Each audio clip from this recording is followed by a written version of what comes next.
Israel फिलिस्तीन जंग लगातार जारी है। ऐसे में गाजा में अस्पताल पर बहुत बड़ा हमला हुआ है। हमले में 500 से करीब लोगों की मौत हुई है। गाजा के अस्पताल पर रॉकेट से अटैक किया गया है। हमले में 300 से ज्यादा लोग घायल हुए हैं। घायलों को दूसरे अस्पताल शिफ्ट कर दिया गया है। लगातार ये जंग एस्केलेट होती जा रही है। ऐसे में गाजा के अस्पताल पर रॉकेट अटैक किया गया।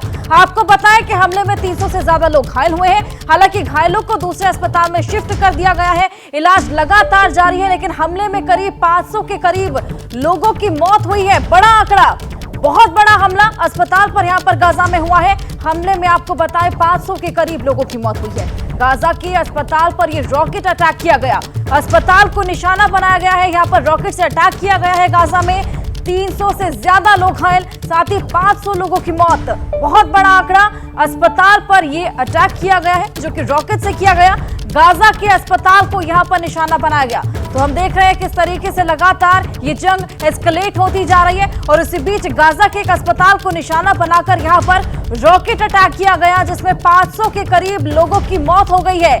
300 से ज्यादा लोग यहां पर घायल बताए जा रहे हैं। और बताया जा रहा है कि इन सभी घायलों को दूसरे अस्पताल फिलहाल शिफ्ट कर दिया गया। लेकिन इस तरीके से अस्पताल को निशाना बनाना और वहां पर रॉकेट अटैक करना, देखिए किस तरीके से घातक हमले लगातार जारी हैं। और इस बार एक हॉस्पिटल को निशाना बनाया गया, जहां पर ऑलरेडी काफी लोग जो घायल थे वहां पर थे, लेकिन उसके बाद उन सभी घायलों को दूसरे अस्पताल शिफ्ट करना पड़ा, क्योंकि इस अस्पताल को निशाना बना दिया गया था। यहां पर भीषण रॉकेट अटैक किया गया था। 500 से ज्यादा लोग इस पूरे हमले में उनकी मौत हो गई।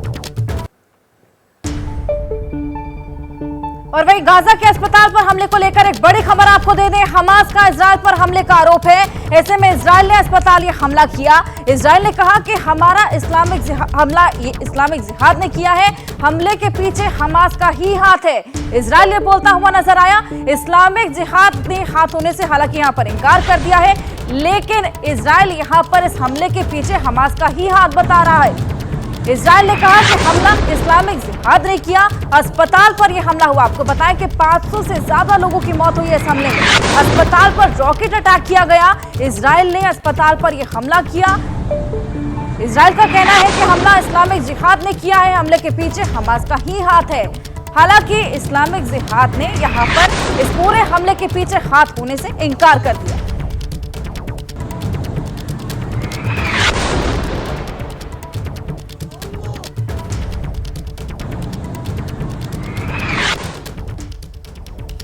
वहीं हमास से चल रही ये लड़ाई इजराइल के सदर्न बॉर्डर से अब नॉर्थ की तरफ बढ़ने लगी है। कई दिन तक ईरान शांत था, हिजबुल्लाह चुप था, अचानक एक्शन में आ गया। लेबनान बॉर्डर पर गोलीबारी हो रही है। ईरान के सुप्रीम लीडर ने अमेरिका और इजराइल के खिलाफ बागी तेवर अपना लिए, धमकी दे दी। कहा अगर गाजा पर बमबारी नहीं रुकी तो दुनिया के मुसलमानों को रोकना मुश्किल हो जाएगा। और वैसे धमकी तो अमेरिका ने भी दी है। जंग से ईरान को दूर रहने की धमकी दी है। तो क्या असली जंग से पहले धमकियों का दौर शुरू हो गया?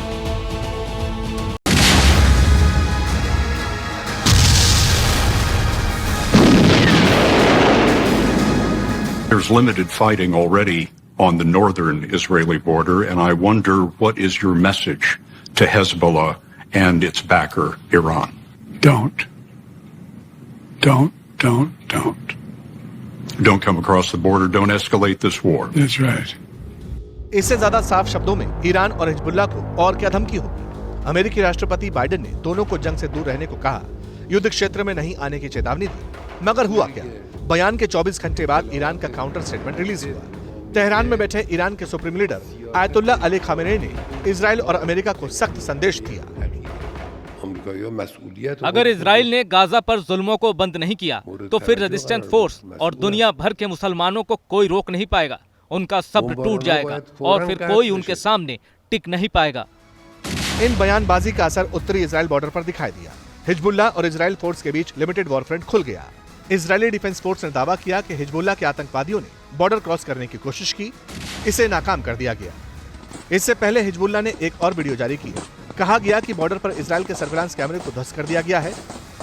इजराइल के मैतुला शहर के बाहर लगे सर्विलांस कैमरों को निशाना बनाया। मैतुला को क्लोज मिलिट्री जोन डिक्लेयर कर दिया गया है। हिजबुल्लाह की तरफ से इजराइल की आर्मी पोजीशंस और बॉर्डर पर एंटी टैंक मिसाइलें भी दागी गई। हिजबुल्लाह के लीडर हसन फजलल्लाह ने कहा है कि हम हर सिचुएशन के लिए तैयार हैं। अभी अगले कदम के बारे में बताने का वक्त नहीं। जर्मनी के चांसलर शोल्स ने कहा कि ईरान और हिजबुल्लाह को इस लड़ाई से दूर रहना चाहिए। इधर इजराइल के प्रधानमंत्री बेंजामिन नेतन्याहू भी हिजबुल्लाह को जंग से दूर रहने की चेतावनी जारी कर रहे हैं। अब इजराइल का फोकस सिर्फ जीत पर है। उत्तरी सीमा पर हमारे सब्र का इम्तिहान न लिया जाए। ईरान और हिजबुल्लाह वो गलती न दोहराएं जो पहले कर चुके हैं। इन सारी बातों के बीच इजरायली मीडिया जेरूसलम पोस्ट ने चौंकाने वाला दावा किया। कहा गया कि इजराइल गाजा के अंदर इसलिए नहीं जा रहा क्योंकि उन्हें डर है कि जंग में हिजबुल्लाह भी शामिल हो जाएगा, इसीलिए वो लेबनान बॉर्डर पर भी तैयारी कर रहे हैं। इन खबरों के बीच इजराइल ने लेबनान बॉर्डर से अपने सेटलमेंट्स यानी गांव खाली करा लिए हैं। अमेरिका के 2600 मरीन इजराइल, गाजा और लेबनान बॉर्डर की तरफ निकल चुके हैं। इजराइल हमास जंग के बीच ब्रिटेन का युद्धपोत जिब्राल्टर से पूर्वी भूमध्य सागर की तरफ रवाना हो गया। लेबनान से शुतुला की ओर गोलीबारी हुई, जिसमें एक की मौत हुई और कुछ नागरिक घायल हुए हैं। आईडीएफ ने गोलीबारी का जवाब दिया और हिजबुल्लाह के कुछ ठिकानों को तबाह कर दिया। लेबनान देश अपनी ओर से इस आग का जिम्मेदार खुद है और आगे भी जिम्मेदार रहेगा। अब इन सारी बातों को नक्शे पर समझ लीजिए। इजराइल और लेबनान के बीच 130 किलोमीटर लंबा बॉर्डर शेयर होता है। ये इजराइल का उत्तरी इलाका है। दूसरी ओर लेबनान में हिजबुल्लाह के समानांतर सरकार है और 2006 में हिजबुल्लाह और इजराइल के बीच 1 महीने भर लंबा टकराव भी हुआ था। दोनों तरफ कई कैजुअल्टी हुई थी।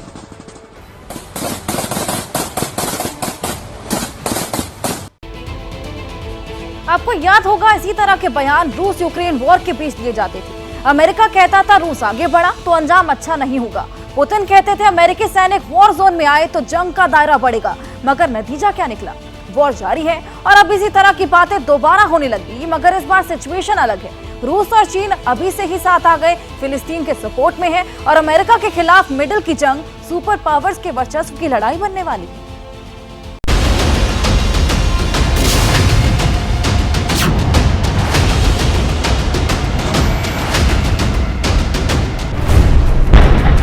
इजराइल हमास के हिंसक संघर्ष के बीच अमेरिका एक तरफ है और रूस चीन दूसरी तरफ। रूस की पहल से रखा गया युद्ध विराम का प्रस्ताव संयुक्त राष्ट्र सुरक्षा परिषद में रद्द हो गया क्योंकि उसमें हमास के आतंकी हमले की निंदा नहीं की गई थी। रूस के साथ चीन के अलावा यूएई, मोजाम्बिक और गैबोन थे। विरोध में अमेरिका के साथ फ्रांस, जापान और यूनाइटेड किंगडम, ब्राजील और स्विट्जरलैंड समेत 6 देशों ने इस पर वोट नहीं दिया। प्रस्ताव पारित होने के लिए कम से कम 9 वोट चाहिए होते हैं। 5 votes in favor, 4 votes against, 6 abstentions.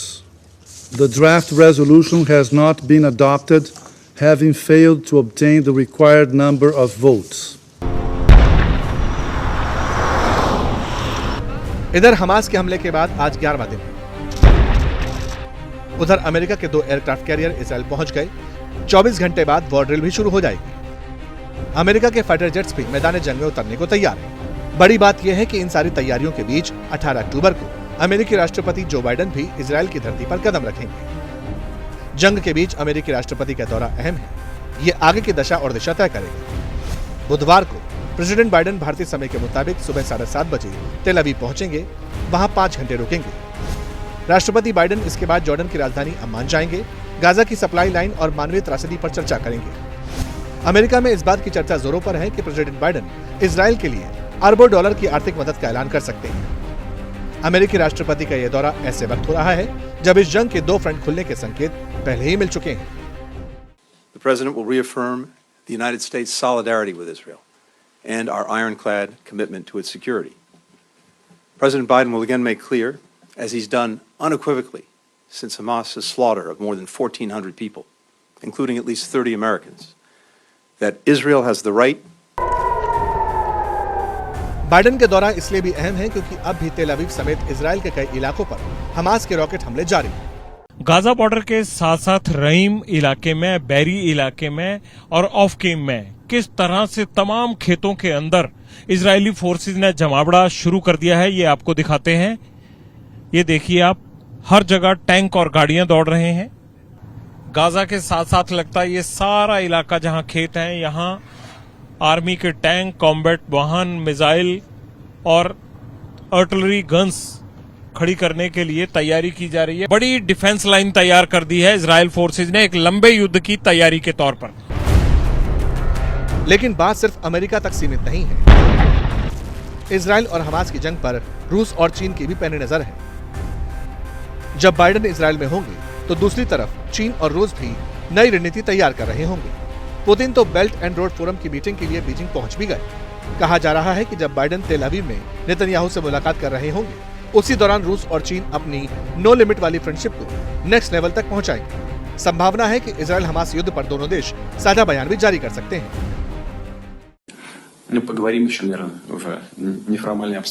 अगर इजराइल ने गाजा में ग्राउंड ऑपरेशन शुरू किया तो उससे कई बेगुनाह लोग मारे जाएंगे।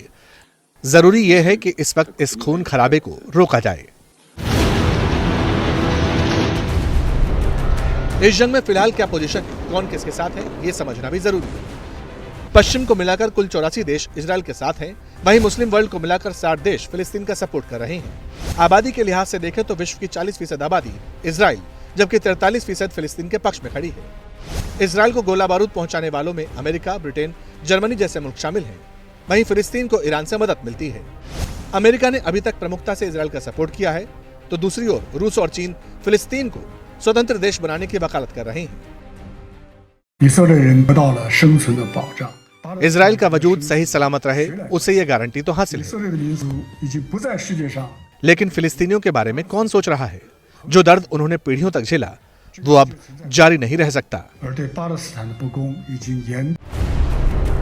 अमेरिका ने रूस के खिलाफ यूक्रेन को हथियार वाली सप्लाई लाइन खोली हुई है। इससे यूक्रेन वाला युद्ध अभी लंबा खींच रहा है। अगर अमेरिका इजराइल को भी हथियार देना जारी रखता है तो फिर ये लड़ाई मिडिल ईस्ट का नक्शा भी बदल सकती है। सवाल है, क्या रूस और ईरान ऐसा होने देंगे?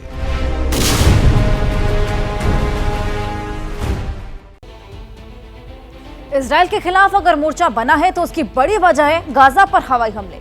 हमास के आतंकियों को न्यूट्रलाइज करने के नाम पर इजराइल की फोर्स लगातार वहां पर एयर स्ट्राइक कर रही है, लेकिन इसका खामियाजा सिविलियंस को भी उठाना पड़ रहा है। गाजा के पास गिनती की सांसें बची हैं। 2 गज जमीन तो दूर, 2 दाने अनाज को भी नसीब नहीं होता।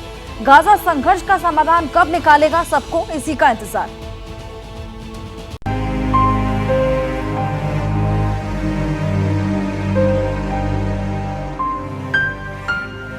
सेंट्रल गाजा हो, खान यूनिस या फिर गाजा शहर के अंदरूनी इलाके, इजराइल के हवाई हमले का कहर सभी ने झेला, अब भी झेल रहे हैं। रोज मौत का नया आंकड़ा आता है। सफेद कफन में लिपटी लाशें अस्पताल में सिर्फ टोकन नंबर बनकर रह जाती हैं। खुशकिस्मत हैं वो जिन्हें मुर्दा घर नसीब होता है, वरना मलबे के अंदर कई जिंदगियां तो अब भी दफन। किससे कहें, कौन सुनेगा? बदले की आग में दर्द की कोई कीमत नहीं। महिलाओं, बच्चों की चीत्कार और चीखें अनसुनी हो गई। आंसू रुकते नहीं, बर्बादी थमती नहीं। मैं घर पर था, परिवार के लिए रोटी का इंतजाम करने कार के पास पहुंचा ही था कि तभी धमाका हो गया। मेरे परिवार वाले चीखने लगे, रोने लगे। जब तक मैं वापस आया, हमारा घर मलबे में तब्दील हो गया, इसलिए हमें वहां से जाना पड़ा। जिन हवाई हमलों की बात आपने सुनी, उसे लेकर फिलिस्तीन की मीडिया ने अपना असेसमेंट दिया। दावा किया कि 24 घंटे में साउथ गाजा में हवाई हमलों में 80 लोगों की मौत हो गई। कहा जा रहा है कि तल अल हवा, गाजा सिटी, राफा के अलावा नुसैरत रिलीफ कैंप पर बमबारी हुई। यूएन का कहना है कि सबसे ज्यादा चिंता तो बच्चों की है, क्योंकि उनके पास खाने के लिए कुछ बचेगा नहीं। किसी भी कीमत पर रोटी और पानी का बंदोबस्त होना चाहिए। इजराइल ने भरोसा दिया है, इजिप्ट के रास्ते गाजा वाली सप्लाई लाइन खोली जाएगी, मगर राफा बॉर्डर पर राहत सामग्री वाले कई ट्रक अब भी खड़े हैं। हम राफा क्रॉसिंग पर मौजूद हैं। हमारे पास काफी वक्त तक के लिए राहत सामग्री मौजूद है और ये गाजा के निवासियों के लिए काफी होगी। हमारे पास खाना है, पनीर है, दूध है, दवा है, मेडिकल कॉन्वॉय भी है। गाजा पर दुनिया की सियासत गरमाई हुई है। सऊदी कैबिनेट का कहना है कि वहां तुरंत सीजफायर होना चाहिए, बॉर्डर खुलना चाहिए। इजराइल कहता है कि हमास को सरेंडर करना चाहिए या फिर वो मरने के लिए तैयार हो। वहीं इजराइल की फोर्सेस गाजा के साथ वेस्ट बैंक के इलाकों में भी रेड कर रही हैं। 70 से ज्यादा गिरफ्तारियों को अंजाम दिया जा चुका है। एबीपी न्यूज पहला भारतीय न्यूज चैनल है जिसने फिलिस्तीन जाकर हालात का जायजा लिया, लोगों से बात की। एक लड़का है और इस लड़के को इसके घर वाले यहाँ बता रहे हैं, परिवार वाले बता रहे हैं कि इसको मार दिया गया है। उनका आरोप है इजराइल की फोर्सेस ने मारा है। What they do in West Bank and Gaza and against the Palestinian leaders and against the Palestinian people, against Palestinian women, against Palestinian young people, It's not justified. हिलहुल शहर की तस्वीर बहुत कुछ कह रही है कि गाजा की जो लड़ाई है वो लड़ाई किस तरह से आगे फैलती जा रही है। और इसी बीच इजराइल फिलिस्तीन महायुद्ध से जुड़ी बड़ी अपडेट आपको दे दें। अस्पताल हमले पर इजरायली सेना का दावा है।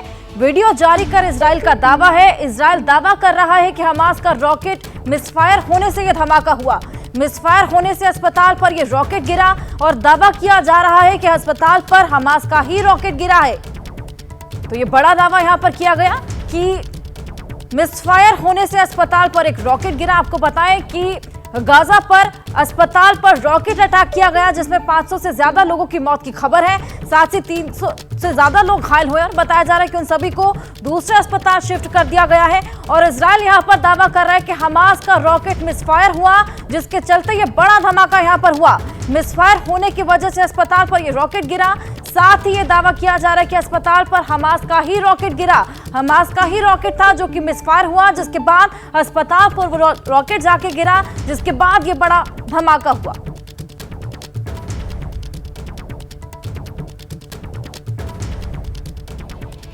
वहीं गाजा में अस्पताल पर बहुत बड़ा हमला हुआ है। हमले में 500 से करीब लोगों की मौत हुई है।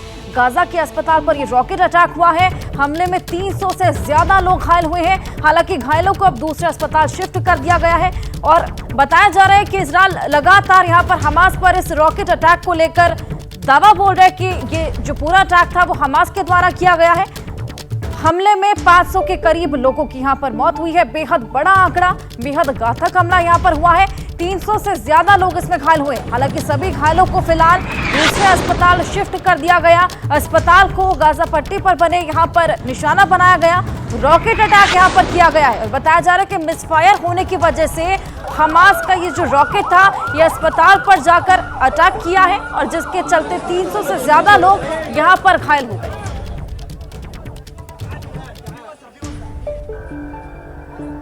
वहीं गाजा के अस्पताल पर हमले को लेकर एक और बड़ी खबर आपको बता दें। हमास का इजराइल पर हमले का आरोप लगा है।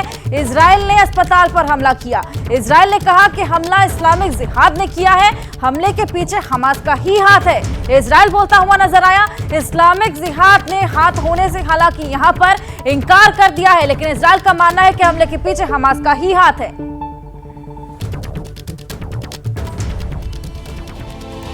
इजराइल और हमास के विध्वंसक युद्ध के बीच से हमारे जाबाज रिपोर्टर पल पल का हाल आपको बता रहे हैं। हमारे एक्सक्लूसिव एडिटर जगविंदर पटियाल बता रहे हैं कैसे गाजा बॉर्डर पर इजरायली जवानों और टैंकों का बड़ा जमावड़ा लगा हुआ है।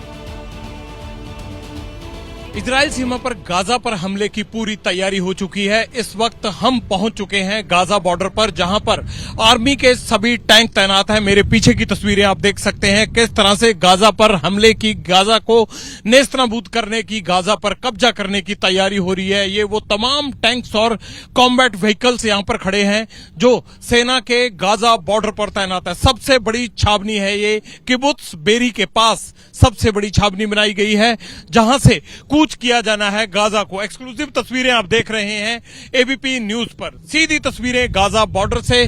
तमाम कोशिशों के बावजूद हम यहां पहुंचे हैं। जिस तरह से यहां विश्व युद्ध 2 के दौरान हम देखते थे टैंक्स और कॉम्बैट व्हीकल, आर्मी के जवान, गोले बारूद, रॉकेट, तमाम चीजें उनकी जो थी वो सब आप यहां पर देख सकते हैं। ये वो लड़ाकू जहाज हैं जो आ रहे हैं, ये चीजें आप देख सकते हैं। और ये सबसे बड़ी छावनी है यहां पर जिसमें जवानों को तैनात किया गया है। ये गाड़ियां लगातार आती जा रही हैं। गाजा बॉर्डर की ये तस्वीरें, 3 लाख से ज्यादा सैनिक यहां तैनात किए जा चुके हैं और इन तमाम लोगों को बॉर्डर पर इसलिए रखा गया है कि जैसे ही पॉलिटिकल हुक्म आएगा, आदेश आएगा, उसके बाद ये तमाम जवान गाजा पट्टी की तरफ कूच करेंगे। चंद कोस का फासला रह गया है गाजा पट्टी और इन इजरायली सैनिकों के बीच में, इसीलिए इन लोगों को यहां पर तैनात किया गया है। जो बाइडेन के दौरे के बाद सबसे पहले ये चीज शुरू होगी और कैसे हमला करना है इन चीज की तैयारियां की जाएंगी। इस वक्त हम गाजा पट्टी बॉर्डर पर मौजूद हैं। इजराइल का इलाका है और आगे भी आपको इस इलाके से जो भी एक्टिविटी है उसका आंखों देखा हाल और हर अपडेट आपको बताते रहेंगे। वहीं 7 अक्टूबर को हमास के आतंकियों ने इजराइल के रिहायशी इलाके बेरी में कत्लेआम मचाया। हमारे एग्जीक्यूटिव एडिटर जगविंदर पटियाल आपको बता रहे हैं हमास के नरसंहार की पूरी कहानी। इस वक्त हम गाजा इजराइल बॉर्डर पर किबुत्स बेरी में हैं और यहाँ पर जो हमास के आतंकियों ने हमला बोलकर घरों को तोड़ा था उसको कवर करने के लिए पहुंचे थे, लेकिन आप देख सकते हैं कि कैसे सायरन बजा यहाँ पर और हमास की तरफ से जो रॉकेट दागे गए हैं उसके बचाव के लिए ये कहा गया है लोगों को कि सभी नीचे बैठ जाएं। और वो आप देख सकते हैं पेड़ के ऊपर अब सफेद रंग की जहां पर उनके रॉकेट से इजराइल की रॉकेट को टकराकर उसे नष्ट किया गया है वो आसमान पर दिख रहा है। इसी तरह से होता है जब भी कोई सायरन और अनाउंसमेंट होती है उसके बाद पता चलता है कि बम से हमला होने वाला है और इसे डिटेक्ट कर लिया जाता है। हमास की तरफ से छोड़े गए सभी रॉकेट ऐसे इजराइल डिटेक्ट करता है। लेकिन हम यहाँ किबुत्स बेरी में आए क्यों थे? आते ही ये अलग ही तरीके से यहाँ बम्बारमेंट शुरू हो गई। ये बिल्कुल बॉर्डर का एरिया है एकदम। ये देख सकते हैं आप, देखिए ये जो नष्ट किया गया है ना ऊपर व्हाइट कलर का दिख रहा है, ये जो हमास की तरफ से दागा गया रॉकेट उसको जब इजराइल अपने रॉकेट से नष्ट करता है आसमान में उसके कारण ये इस तरह का गुबार बनता है। अब बात ये रही कि किबुत्स बेरी में हम आए क्यों। पहले ये समझ लीजिए कि गाजा और इजराइल बॉर्डर पर यह सबसे करीब का इलाका है। 3-4 जगह थी जहां पर हमास के आतंकियों ने इजराइल की टेरिटरी में घुसकर लोगों को मारा, उनके घर बर्बाद किए, रॉकेट मारे, आरपीजी लेके आए, लोगों की हत्या की, जिसमें एक था रिम्स, दूसरा था किबुत्स बेरी और तीसरा था अफराजा। अब दिखाते हैं आपको कि किबुत्स बेरी में क्या हुआ। किबुत्स बेरी में लोगों के घरों पर हमले किए गए, उनको मारा गया। ये देखिए एक तस्वीर यहां से, अब ये घर का हाल देखिए। ये अच्छा खासा एक बंगला था, इसको पूरी तरह से तबाह कर दिया गया है और यहां से इसको देख के तस्वीर समझ आती है कि कैसे ये पूरे की पूरी बिल्डिंग नष्ट कर दी गई है। इस बिल्डिंग में कोई बड़ा रॉकेट आया होगा ऊपर से लेके नीचे तक। बहुत ही आलीशान बंगलो था, ये बहुत ही आलीशान बंगलो था। इस बंगले को पूरी तरह से ऐसे लग रहा है कि जिस तरह से भूकंप में दरक जाती हैं, पूरी पूरी दीवारें ढह जाती हैं, उस तरह से बम के साथ इसका ये हाल हो गया। लेकिन यही कोई एक इमारत नहीं है। अब इसके सामने इस साइड घूमिए, ये मेरे पीछे देखिए, ये इस घर पर भी रॉकेट मारा गया है और इस घर को पूरी तरह से आग लग गई होगी। रॉकेट आते ही धमाके के बाद आग लगी होगी। इसमें रहने वाले लोगों का क्या हुआ होगा इसका अंदाजा आप लगा सकते हैं। ये देखिए, ये किस तरह की तस्वीरें देखिए। किबुत्स बेरी में कितना बढ़िया घर आदमी ने, और गोलियों के निशान देखिए। बंगलों को बर्बाद करके रख दिया। लोगों के खिलौने, उनकी गाड़ियां, उनके छोटे छोटे साइकिल चलाने के लिए रखे हुए हैं और इतनी हरियाली और इतनी खूबसूरती के बीच में ये फार्म हाउस टाइप बंगलोज बनाए गए थे कि उनकी हालत हमास ने देखिए क्या कर दी है। और यही वो तस्वीर है जो इजराइल जो बाइडेन को भी दिखाना चाहता है, हमास की करतूत और क्या कुछ खोया इजराइल ने। यहां से जिस तरह से बदबू आ रही है उससे ये लग रहा है कि बहुत सारा खून, और हो सकता है इस मलबे के अंदर लाशें भी दबी हो। कई जगह पर आग लग गई तो इस वजह से सब कुछ जलकर खाक हो गया। और ये जो बच्चों की पढ़ाई लिखाई थी, हिब्रू भाषा में लिखा हुआ है शायद, म्यूजिक रिकॉर्ड, ये सब चीजें सुनने के लिए जो रखा था ग्रामोफोन के, वो रिकॉर्ड्स नजर आ रहे हैं। और इन बैग्स के साथ ही कई ऐसी जिंदगियां यहां दफन हो गई जिन्होंने हंसते खेलते इजराइल में अपनी जिंदगी को संवारा था, सजाया था। गाजा पट्टी से आतंकी पूरी तैयारी के साथ आए थे। गाड़ियों में असॉल्ट राइफल लगे हुए थे जिसने भीषण तबाही मचाई। हमास के आतंकी कितने खतरनाक हथियार लेकर आए थे इजराइल की सीमा में लोगों को मारने के लिए, ये तस्वीर दिखाने के लिए मैं इस गाड़ी के ऊपर आपको चढ़ा हूं। ये गाड़ी हमास के उन्हीं आतंकियों की है और इसकी फोरेंसिक जांच हो चुकी है, उसके बाद हम इसके ऊपर चढ़े हैं। ये देखिए, अगर आसमान से कोई इन आतंकियों को मारने आता तो उसका साजो सामान भी ये साथ लेकर आए थे। ये वो गाड़ी थी जो 1 मिनट में न जाने कितने बेगुनाहों की जान ले सकती है। और जिस तरह की गोलियों की चेन का इस्तेमाल किया गया, आप ये देखिए, साइज देखिए। अभी कई जिंदा गोलियां भी यहां पड़ी हुई हैं, बहुत सारे इसमें खाली खोखे भी पड़े हैं, कारतूस के भी पड़े हैं। और इन गोलियों और इनके हिसाब से आप अंदाजा लगा सकते हैं कि आतंकियों को यह पता था कि इस हमले के बाद उनके ऊपर हो सकता है कि कोई आसमान से हमला हो, हेलीकॉप्टर से हमला हो। इसीलिए इन आतंकियों ने, जो आप फिल्मों में या जो आप नॉर्मली सीरिया या फिर लीबिया या जहां भी सिविल वॉर चल रही है, उन इलाकों में जो इस तरह की गन देखते हैं आतंकी लिए घूमते हैं यूटिलिटी जीप्स पर, वही वो अपने साथ लेकर आए थे। और इस किबुत्स बेरी इलाके को खत्म करने के लिए उन्होंने इसका इस्तेमाल किया। खाली खोखे इस बात के गवाह हैं। और खाली खोखे ही नहीं, ये देखिए किस तरह से इसमें कितने बड़े बड़े, ये देखिए ऐसे न जाने कितने ही खोखे और गोलियां इसमें पड़े हुए हैं। और ये सब चलने के बाद जब खाली हो जाते हैं तो उसमें पड़े होते हैं, ये देखिए। और ये सब खाली, जो पूरी चेन होती है गोलियों की चेन, वो खाली हुई पड़ी है। उस साइड भी है, ये देखिए। मुझे लगता है कि हजारों गोलियां चली होंगी यहाँ पर, छोटी से लेके बड़ी तक। ये छोटी AK-47 टाइप भी गोलियां भी पड़ी हैं। लगता है कि पीछे काफी से आतंकी सवार थे। ये देखिए, इसमें कुछ डेटा कार्ड वगैरह उनके कवर्स पड़े हुए हैं। ये हमने आपको पहले भी आतंकियों की एक यूटिलिटी जीप दिखाई थी, उस पर भी VIP लिखा हुआ था, इस पर भी VIP लिखा हुआ है। और ये शायद इनका कोई, हर गाड़ी के ऊपर इस तरह का इस्तेमाल करने का इनका कोई चलन होगा। लेकिन सबसे महत्वपूर्ण बात यह है कि ये गन वाली गाड़ी हम पहली बार देख रहे हैं। इतनी बड़ी गन लेके आए थे कि अगर हेलीकॉप्टर लेके इजरायली सेना आती है इनको मारने के लिए तो उसका भी बंदोबस्त। ये साइड में इनकी गोलियां भरने के लिए होता है, ये देखिए, ये रखी हुई है कितनी कितनी बड़ी गोलियां, देखिए। ये तो हेलीकॉप्टर को मारने के लिए होती हैं।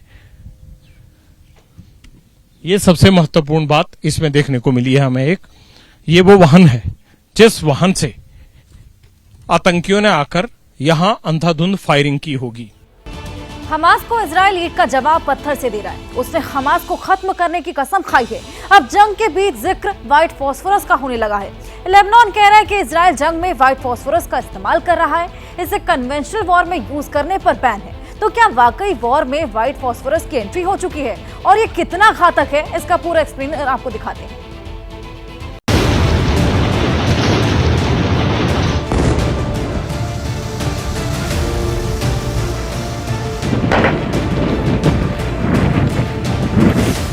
एक तरफ हमास के खिलाफ गाजा में जंग जारी,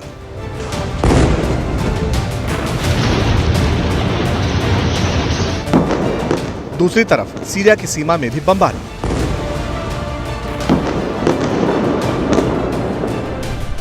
लेबनान बॉर्डर पर भी इजराइल ने खोला मोर्चा। दुश्मनों के साथ अपनी सरहदें साझा करने वाला इजराइल जैसे जैसे हमास के खिलाफ अपनी जंग में आगे बढ़ रहा है, वैसे वैसे उसकी चुनौतियां भी बढ़ती जा रही हैं। 7 अक्टूबर के हमले के बाद इजराइल का एक ही लक्ष्य है, हमास का खात्मा।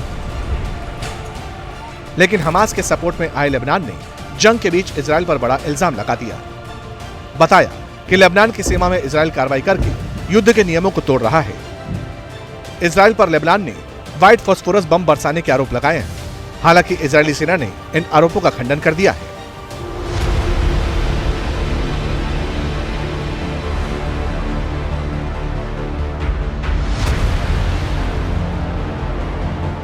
फास्फोरस बम कितना खतरनाक होता है, इसका अंदाजा इन बातों से लगता है कि युद्ध के दौरान इसके इस्तेमाल पर प्रतिबंध लगा हुआ है। इस बम पर रोक लगाने की एक नहीं कई वजह हैं। एक तो इस बम से सफेद घना धुआं फैलता है, तब तक जलता है जब तक हवा में ऑक्सीजन रहती है। जहां यह बम इस्तेमाल होता है वहां ऑक्सीजन की कमी हो जाती है, इसीलिए दम घुटने से भी लोगों की मौत हो जाती है। जो इसके संपर्क में आता है उसके शरीर से फास्फोरस छुड़ाना मुश्किल हो जाता है। इलाज के दौरान ऑक्सीजन के संपर्क में आने पर फास्फोरस फिर से जलने लगता है। हड्डी तक पर इसका असर होता है। जिसके चलते अंदरूनी अंगों पर फास्फोरस का बेहद खतरनाक प्रभाव दिखाई देता है। सबसे ज्यादा नुकसान किडनी, लीवर और हार्ट को होता है और मल्टी ऑर्गन फेलियर से इंसान की मौत हो जाती है।